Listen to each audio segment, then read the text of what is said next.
Hi, this is John with WATI, and I'm a huge fan of gummies.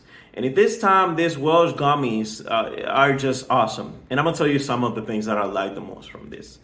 It's all about the fruit. This has this different set of fruits. You got bananas, you got strawberries, you got kiwi, and the taste and the flavor of these gummies are it. They just like taste awesome and at the same time are not so high in sugar.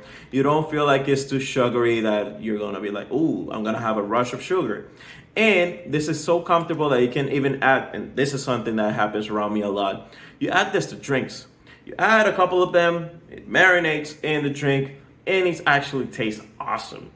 Because it gives you this nice twist, this fruity twist that you're going to enjoy with you all the time. So while obviously trying to have snacks around me all the time because I'm always snacking, these ones are a really good option. So this was John with WTI, and that was my point of view.